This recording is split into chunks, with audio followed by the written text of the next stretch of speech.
ಜೀನಾಗೆ ಸಂಪಾದಕತ್ವದಲ್ಲಿ ಜಿಎನ್ಎಸ್ news Sagar ಸುತ್ತದ ಆಚೆ ಈಚೆ ಶುಕ್ರವಾರದ ನ್ಯೂಸ್ ಅಪ್ಡೇಟ್ಗೆ ತಮಗೆ ಸ್ವಾಗತ. ಮುಖ್ಯಾಂಶಗಳು: ಕಾಂತರಾಜು ಆಶ್ರಯ ನಿವೇಶನ ನಾಪತ್ತೆ, ರೇವಪ್ಪ ನೇತೃತ್ವದಲ್ಲಿ ಡಿಎಸ್ಎಸ್ನಿಂದ ಪ್ರತಿಭಟನೆ, 1 ವಾರದೊಳಗೆ ನಿವೇಶನ ಕೊಡದಿದ್ದರೆ ನಗರಸಭೆ ಎದುರು ಪ್ರತಿಭಟನೆ ಎಚ್ಚರಿಕೆ, ನಿವೇಶನ ಕೊಟ್ಟು ಪುಣ್ಯ ಕಟ್ಟಿಕೊಳ್ಳಿ ಎಂದು ಕಣ್ಣೀರಿಟ್ಟ ಕಾಂತರಾಜು, ಶಾಸಕರಿಂದ ಜನರ ದೂರಿನ ಹಿನ್ನೆಲೆಯಲ್ಲಿ ಸಿಟಿ ರೌಂಡ್ಸ್, ರಸ್ತೆ ಚರಂಡಿ ಕಾಮಗಾರಿ ವೀಕ್ಷಣೆ, ಮಾರ್ಕೆಟ್ ರಸ್ತೆ ಮತ್ತು ಬಿಎಚ್ ರಸ್ತೆ ಅಗಲೀಕರಣ ಕುರಿತು ಶಾಸಕರ ಮಾಹಿತಿ. ಈಗ ಸುದ್ದಿಯ ವಿವರ. ಅಂಗವಿಕಲ ಕಾಂತರಾಜು ಅವರಿಗೆ ಮಂಜೂರಾಗಿದ್ದ ಆಶ್ರಯ ನಿವೇಶನವನ್ನು ಅಕ್ರಮವಾಗಿ ಮಾರಾಟ ಮಾಡಿರುವವರ ವಿರುದ್ಧ ಸೂಕ್ತ ಕಾನೂನು ಕ್ರಮ ಜರುಗಿಸುವಂತೆ ಒತ್ತಾಯಿಸಿ ಶುಕ್ರವಾರ ದಲಿತ ಸಂಘರ್ಷ ಸಮಿತಿ ವತಿಯಿಂದ ಉಪವಿಭಾಗಾಧಿಕಾರಿಗಳಿಗೆ ಮನವಿ ಸಲ್ಲಿಸಲಾಯಿತು. ಪ್ರತಿಭಟನೆ ಉದ್ದೇಶಿಸಿ ಮಾತನಾಡಿದ ಸಮಿತಿ ತಾಲೂಕು ಸಂಚಾಲಕ ರೇವಪ್ಪ ಕೆ ಹೊಸಕೊಪ್ಪ ಹಾಗೂ ನಿವೇಶನ ಕಳೆದುಕೊಂಡಿರುವ ಕಾಂತರಾಜು, ಇವತ್ತೇನು ಕಾಂತರಾಜ್ ಅವರ ವಿಚಾರವಾಗಿ ನಾವು ಇವತ್ತು ಎಸಿ ಸಾಹೇಬ್ರಿಗೆ ಮನವಿ ಕೊಟ್ಟಿದ್ದೀವಿ. ಇದು ಸಾಂಕೇತವಾಗಿ ಯಾಕೆ ಅಂತ ಹೇಳಿದ್ರೆ, ಇವರಿಗೆ 2012ರಲ್ಲಿ JP ನಗರದಲ್ಲಿ 374ನೇ ಹಕ್ಕುಪತ್ರವೇನು ಕೊಟ್ಟಿದ್ರು, ಅದು ಕೆಲವು ಭೂಮಾಫಿಯಾದವ್ರು ಏನು 3 ಜನ ಸೇರ್ಕೊಂಡು ಅದನ್ನು ಅವರಿಗೆ ಲಪ್ಟಾಯಿಸಿ ಮೋಸ ಮಾಡಿದ್ದಾರೆ ಕಾಂತರಾಜ್ ಅವರಿಗೆ. ಅವರನ್ನು ಕೂಡಲೇ ಸರ್ಕಾರದವರು ಇನ್ನು 2-3 ದಿವಸದೊಳಗೆ ಅವ್ರು ಬಂಧಿಸಿ ಅವ್ರ ನ್ಯಾಯಾಂಗ ತನಿಖೆಗೆ ಒಳಪಡಿಸಿ ಏನವರ ಹಕ್ಕುಪತ್ರವನ್ನು ಲಪ್ಟ ಮಾಡಿ ಬೇರೆಯವರಿಗೆ ಮಾಡಿಸಿದ್ದಾರೆ, ಅದು ಮತ್ತೆ ಮರುಪಾವತಿ ಆಗಬೇಕು. ಒಮ್ಮೆ AC ಸಾಹೇಬರು ನಗರಸಭೆ ಅಧಿಕಾರಿಗಳು ತಕ್ಷಣ ಅವರಿಗೆ ಕಾಂತರಾಜ್ ಅವರಿಗೆ ನ್ಯಾಯ ಕೊಡಿಸದೇ ಹೋದಲ್ಲಿ ನಾವು ಉಗ್ರವಾದ ಪ್ರತಿಭಟನೆಯನ್ನು AC ಆಫೀಸ್ ಎದುರಿಗೆ ಮಾಡ್ತೀವಿ ಅನ್ನೋ ಮೂಲಕ ಈ ಎಚ್ಚರಿಕೆಯನ್ನು. ಹಕ್ಕುಪತ್ರ ಕೊಟ್ಟಿದ್ರೆ ಅವಾಗ ಹಕ್ಕುಪತ್ರ ಸೀಲು ಸಿಗ್ನೇಚರ್ ಮಾಡಿ ವಾಪಸ್ ಕೊಡ್ತೀನಿ ಅಂತ ಸಂತೋಷ್ ಕುಮಾರ್ ಹೆಸ್ಕೊಂಡ್ರೆ ಕೊಡ್ತೀನಿ ಅಂತ ಹೇಳಿ ದಿನ ಬೆಳಗಾದ ತಿರುಗಿ ಸಾಕಾಯ್ತು. ಆಕ್ಸಿಡೆಂಟ್ ಆಯ್ತು. ಆಮೇಲೆ ಆಕ್ಸಿಡೆಂಟ್ ಆದ್ಮೇಲೆ ಒಂದು 4 ವರ್ಷ ಹೋಗಿಲ್ಲ, ನಂಗೆ ಓಡಾಡೋ ಪರಿಸ್ಥಿತಿ ಇರಲಿಲ್ಲ. ಆಮೇಲೆ ಬಂದು ಕೇಳ್ರಿ, ಇವತ್ತೆಲ್ಲ ನಾಳೆ ಕೊಡ್ತೀನಿ ಅಂತ ಹೇಳ್ತಾ ಇದ್ದೆ. 2012ರಲ್ಲೇ ಆಗಿತ್ತು. 50,000 ಕೊಡ್ತೀನಿ ಅಂತ ಬಂದಿದ್ದಾರೆ. 50,000 ಕೊಡ್ತೀನಿ ಅಂತ ಬಂದು ಮಂಡ್ಯ ಸುರೇಶ ಮತ್ತೊಬ್ಬ ಫ್ರೆಂಡ್, ನಾನು ಆಸ್ಪತ್ರೆಯಿಂದ ಡಿಸ್ಚಾರ್ಜ್ ಆಗಿ ಮನೆಗೆ ಬಂದಿದ್ದೆ. ನಂದು Aadhaar card number, passbook number ಎಲ್ಲ ತಗೊಂಡು ಆಮೇಲೆ ನೋಡ್ರಿ 50,000 ಕೊಡ್ತೀನಿ, ನಿನ್ನ ಸೈಟ್ ಮಂಜೂರಾಗಿದೆ, ಸೈನ್ ಹಾಕ್ಕೊಡು, ನಿನ್ನ ಹತ್ರ ಏನೂ ಮಾಡೋಕ್ಕಾಗಲ್ಲ ಅಂತ ಪದೇ ಕೇಳ್ತಿದ್ದು. ಇಲ್ಲ ನಾನು ಕೊಡೋದಿಲ್ಲ, ನಾನು ನಿಮ್ಮಂಥ ಕಾಲಕ್ಕೆ ಹಿಡಿದು ಗುಡ್ಸು ಕಟ್ಕೊಂತೀನಿ, ಸೈಟ್ ಮಾತ್ರ ಕೊಡೋದಿಲ್ಲ, ಜೀವ ಹೋಗೋ ಪರಿಸ್ಥಿತಿ ಬರುತ್ತೆ, ನಮ್ಮ ಅಪ್ಪ ಅಮ್ಮನೂ ದಾರಿ ಮೇಲೆ ಬೀಳ್ತಾರೆ, ಅದಕ್ಕೆ ಮಾತ್ರ ಬರಬೇಡ, ದಯವಿಟ್ಟು ಕೈ ಮುಗಿದು ಕೇಳ್ತೀನಿ ಅಂತ ಹೇಳಿ ಅಂಗಡಿ ಹತ್ರನೂ ಬಂದು ಸುಮಾರು ಸಾರಿ ಕೇಳಿ ಟಾರ್ಚರ್ ಎಲ್ಲ ಕೊಟ್ಟಿದ್ದಾನೆ. ಬರೋ ಊಟ ಹಾಕಿಸ್ತೀನಿ, ಬರೋ ನಿನ್ನ ಊಟ ಯಾರಿಗೆ ಬೇಕಾಗತ್ತೆ ನೀನೇ ಮಾಡ್ಕ ಅಂತ ಹೇಳ್ಬಿಟ್ಟಿದ್ದೀನಿ. ಸೈಟ್ ನೋಡಿದ್ದೀನಿ. ಇವಾಗ ಮೊನ್ನೆ ಕ್ಲೀನ್ ಮಾಡಿಸ್ಬಿಟ್ಟಿದ್ದೀನಿ ನಾನು. ಕ್ಲೀನ್ ಮಾಡ್ಸಕ್ ಮಗಳು ಗಲಾಟೆ ಮಾಡಿದ್ದಾರೆ. 3,500 ರೂಪಾಯಿ ಕೊಟ್ಟು ಬೇರೆ ಜನ ಬಿಟ್ಟು ಗಿಡ ಗೆಂಡೆ ಎಲ್ಲ ಬೇರೆ ದುಡ್ಡು ಸೈಟ್ ಕ್ಲೀನ್ ಮಾಡಿಸಿ ಬಂದಿದ್ದೀನಿ. ಕಂದಾಯ ರಸೀದಿ ಇದೆ, ಅದನ್ನು ಮೊನ್ನೆ ಎಲ್ಲ ಅರ್ಜಿ ಹಾಕಿ ನಗರಸಭೆಗೆ ಎಲ್ಲ ಕೊಟ್ಟು ಬಂದಿದ್ದೀನಿ. ಇದ್ರೆ ತಂದು ಕೊಡ್ತೀನಿ, ಇವ್ರ ಹತ್ರ ಕೊಡ್ತೀನಿ. ಈಗ ಸಣ್ಣ ಗೂಡಂಗಡಿ ಮಾಡ್ಕೊಂಡು ಜೀವನ ಮಾಡ್ತಾ ಇದ್ದೀನಿ. ಅಪ್ಪ ಅಮ್ಮ ಇಬ್ರು ಪೇಷಂಟೆ, ಅಪ್ಪಗೂ ಕ್ಯಾನ್ಸರ್. ಮೊನ್ನೆ ಅಷ್ಟೇ ಮಂಗಳೂರಿಗೆ ಹೋಗಿದ್ದೆ, ಮೊನ್ನೆ ಇರುವ ನಾನು ಈಗ ಬಂದಿದ್ದೀನಿ. ನನಗೆ ಈ ರೀತಿ ಅನ್ಯಾಯವಾಗಿದೆ. ಸರ್ಕಾರದವರು ಮತ್ತು MLAರು ಎಲ್ಲ ರೀತಿಯಲ್ಲೂ ನನಗೆ ಸಹಕಾರ ಕೊಟ್ಟು ನ್ಯಾಯ ಕೊಡಿಸಬೇಕಾಗಿ ಸೈಟನ್ನು ಹಿಂತಿರುಗಿಸಿಕೊಡಬೇಕಾಗಿ ವಿನಂತಿ ಮಾಡಿಕೊಳ್ಳುತ್ತೇನೆ. ಧನ್ಯವಾದಗಳು. ಕಾಂತರಾಜು ಅವರಿಗೆ ಆಗಿರುವ ಅನ್ಯಾಯ ನನ್ನ ಗಮನಕ್ಕೆ ತಂದಿದ್ದೀರಿ. ತಕ್ಷಣ ಸಂಬಂಧಪಟ್ಟ ಅಧಿಕಾರಿಗಳನ್ನು ಕರೆದು ನಿವೇಶನದ ಮೂಲ ದಾಖಲೆ ಪರಿಶೀಲನೆ ನಡೆಸಿ ಅಕ್ರಮ ನಡೆದಿದ್ದರೆ ತಪ್ಪಿತಸ್ಥರ ವಿರುದ್ಧ ಕ್ರಮ ಕೈಗೊಳ್ಳುತ್ತೇವೆ.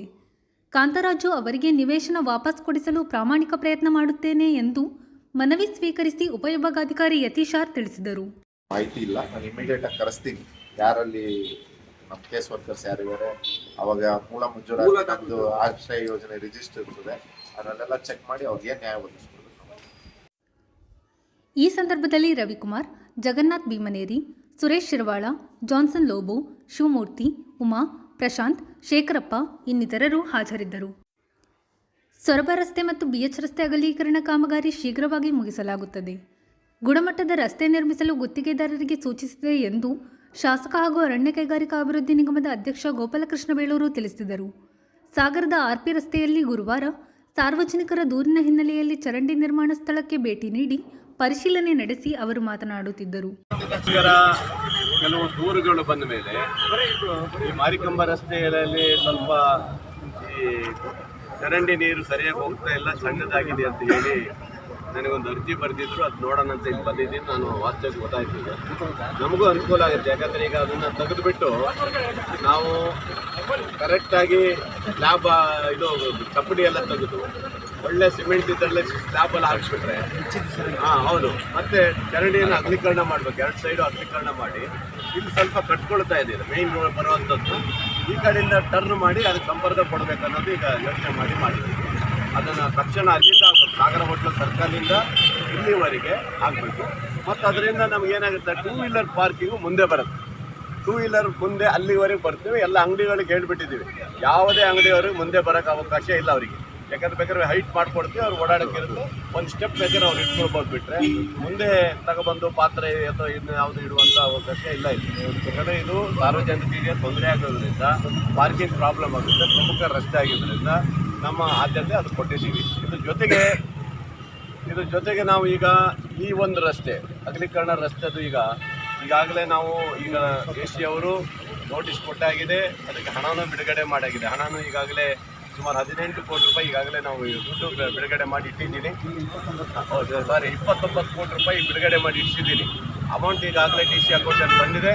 ಈಗ AC ಅಕೌಂಟಲ್ಲಿದೆ. ಈಗ ಇಮಿಡಿಯೇಟ್ಲಿ ಅವರಿಗೆ ತೆರವುಗೊಳಿಸಬೇಕು ಅನ್ನೋದಕ್ಕೆ ನೋಟಿಸ್ ಎಲ್ಲ ಕೊಟ್ಟಾಗಿದೆ. ಅವ್ರ ಜೊತೆಗೆ ಒಂದು ಇದು ಮಾನವೀಯತೆ ಇದರಿಂದ ಮತ್ತು ಪ್ರೀತಿಯಿಂದ ಇನ್ನೊಂದು ಸುತ್ತಿನ ಅವ್ರ ಜೊತೆಗೆ ನಮ್ಮ ಅಧಿಕಾರಿಗಳು ಮಾತಾಡೋಕ್ಕೆ ಹೇಳಿದ್ವಿ. ಅವ್ರ ಜೊತೆ ಕೂತು ಮಾತಾಡಿಕೊಂಡು ಮುಂದಿನ ಇದರಲ್ಲಿ ಪ್ರಗತಿ ಬಗ್ಗೆ ಮಾತಾಡಿ ಅಂತಲೂ ಹೇಳಿದ್ವಿ. ನಾವು ಮಾರ್ಚ್ 30 ಕ್ಲಿಯರ್ ಆಗಬೇಕಾಗಿದೆ. ಮುಂದಿನ ಬರುವಂಥ ಮಾರಿ ಜಾತ್ರೆಗೆ ಯಾವುದೇ ಅಡಚಣೆ ಆಗಬಾರ್ದು, ಯಾವುದೇ ತೊಂದರೆ ಆಗಬಾರ್ದು.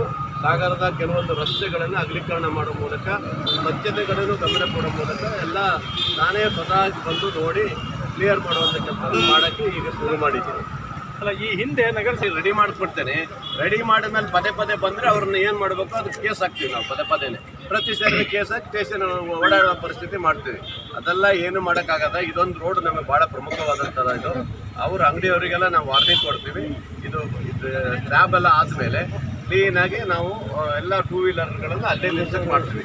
2 ವೀಲರ್ ಹೊರಗಡೆ ಬರೋಕ್ಕಾಗಲ್ಲ. ಈ DSP ಅವರಿಗೆ ಹೇಳಿದ್ದೀನಿ, ಮಾರ್ಕ್ ಹಾಕಬೇಕು. ಮಾರ್ಕ್ ಹಾಕಿ 2 ವೀಲರ್ಗೆ ಅಲ್ಲೇ ಮಾರ್ಕಿಂದ ಹೊರಗೆ ಬಂದರೆ ಪೊಲೀಸ್ ಕೇಸ್ ಆಗುತ್ತೆ. ಅದರಿಂದ ಅದಕ್ಕೂ ಲೆವೆಲ್ ಮಾಡಿಕೊಡ್ತೀವಿ. ಮತ್ತು ಒಂದು ದಿವಸ ಈ ಕಡೆ, ಒಂದು ದಿವಸ ಆ ಕಡೆ ಪಾರ್ಕಿಂಗ್ ಆಗಲಿಕ್ಕೆ ವ್ಯವಸ್ಥೆ ಮಾಡಿಕೊಡ್ತೀವಿ. ಬಾಕ್ಸ್ ಇದನ್ನು ಚರಂಡಿ ಅಗಲ ಮಾಡಿ, ಹೈಟ್ ಸ್ವಲ್ಪ ಆಳವಾಗಿ ಮಾಡಿ, ನೀರು ಸರಾಗಾಗಿ ಹೋಗಬೇಕು. ಮತ್ತು ಆ ರೋಡು ವಿಡ್ತಲ್ಲಿ ಚೆನ್ನಾಗಿ ಕಾಣೋ ರೀತಿ ಮಾಡಿ ಮುಂದೆ ಜಾತ್ರೆ ಬರೋದ್ರಿಂದ ಆ ನಂತರ ಟಾರೆಲ್ಲ ಹಾಕ್ಸ್ಬೇಕು. ರೋಡ್ ಅಗಲೀಕರಣ ಆದಮೇಲೆ ಅವ್ರಿಗೇನಾದ್ರು ವ್ಯವಸ್ಥೆ ನಾವು ಮಾಡಿಕೊಡ್ತೀವಿ. ಅದೇನು ಅವ್ರಿಗೇನು ಬಿಟ್ಕೊಡೋಂಥ ಪ್ರಶ್ನೆ ಇಲ್ಲ. ಇಲ್ಲೇ ಒಂದು ಕಡೆ ಸೈಡಿಗೆ ಮಾಡಲಿಕ್ಕೆ ಅವಕಾಶ ಮಾಡೋಣ. ಶಾಸಕರಾಗಿ ಎಲ್ಲ ಹೊಡೆದು ಹಾಕ್ಸೋಕ್ಕೆ ವ್ಯವಸ್ಥೆ ಮಾಡ್ಬೋದು. ಹಿಂದೆ ರೌಡಿಸಮ್ ಮಾಡಿದ್ರಿಂದಲೇ ಇದು ಪ್ರಾಬ್ಲಮ್ ಆಗಿತ್ತು. ರೌಡಿಗಳನ್ನ ಬಿಟ್ಟು ನೀವು ತೆಗಿಸ್ಬೇಕು, ಹಂಗೆ ಮಾಡಬೇಕು, ಹಂಗೆ ಅಂತ ಹೇಳಿ ಬೆದರಿಸಿ ಅವರಿಗೆಲ್ಲ ಮಾಡಿದ್ರು. ಅದರಿಂದ ಈ ಸಮಸ್ಯೆ ಆಗಿ ಹೋಗಿದೆ. ಈ ಕೋರ್ಟಿಗೆ ಹೋಗಿದಾಗ ಕೋರ್ಟಿಂದ ವಾಪಸ್ ತಗೋಬೇಕಲ್ಲ, ಅವೆಲ್ಲ ಎಲ್ಲ ಇರ್ತಾವೆ, ರೂಲ್ಸ್ ಇರ್ತಾವೆ. ಕಾಲ ತಕ್ಕ ಮಾಡಿದ್ವಿ. ನಮ್ದೇನು ಇದಿಲ್ಲಪ್ಪ, ನಾವು ರೆಡಿ ಇದ್ದೀವಿ. ದುಡ್ಡು 29 ಕೋಟಿ ರೂಪಾಯಿ ರೆಡಿ ಇಟ್ಟಿದ್ದೀನಿ ಈಗ. ಆ ರಸ್ತೆನೂ ಸಹ, ಹೈವೇ ರಸ್ತೆನೂ ಈಗಾಗಲೇ ನಾವು ಮಾರ್ಕ್ ಮಾಡಿ ಹೊಡೆಯಲಿಕ್ಕೆಲ್ಲ ಹಾಕಿದ್ದೀವಿ. ಈಗಾಗಲೇ ಶುರು ಮಾಡಿದ್ದಾರೆ. ಅದಕ್ಕೂ ರೆಡಿಯಾಗಿದೆ. ಒಟ್ಟಿನಲ್ಲಿ ಹೈವೇದು ಮತ್ತು ಇದು ಎರಡು ಒಟ್ಟಿಗೆ ಆಗುತ್ತೆ. ಮುಂದಿನ ಜಾತ್ರೆಗೆ ರೆಡಿಯಾಗಿರೋ ಹಬ್ಬ ಮಾಡಿದ್ವಿ. 290 ಜನರು ನಮ್ಮ ಹೈವೇ ರಸ್ತೆಯಲ್ಲಿ ಈಗ 90 ಜನರಿಗೆ ಪರಿಹಾರ ಆಲ್ರೆಡಿ ಕೊಡ್ತಾ ಇದ್ದಾರೆ. ಅದನ್ನು ಸೋಮವಾರದಿಂದ ಶುರು ಮಾಡ್ತಾ ಇದ್ದಾರೆ. ಫಸ್ಟಿಗೂ ಪರಿಹಾರಕ್ಕೆ ದುಡ್ಡಿದೆ, ಏನು ತಲೆ ವಿಷಯ ಅಂತ ಮಾಡ್ಕೊಳ್ಳೋದಿಲ್ಲ. ಅದಾದ ತಕ್ಷಣ ಒಂದು ಬದಿಯಿಂದ ಆ ಭಾಗದ ಗಣಪತಿ ಕೆರೆಯಿಂದ ಶುರು ಮಾಡಿದ್ದಾರೆ. ಈಗ ಮಾಡ್ತಾ ಬರ್ತಾ ಇದ್ದಾರೆ. ಒಟ್ಟಲ್ಲಿ ಇವತ್ತು AW ಅವರು, ಇಂಜಿನಿಯರು ಎಲ್ಲರೂ ಬಂದಿದ್ದರು. ಸರ್, ನನಗೆ ಕೆಲವೇ ದಿನದಲ್ಲಿ ಮುಗಿಸ್ಕೊಡ್ತೀನಿ ಅಂತ ಹೇಳಿದ್ದಾರೆ.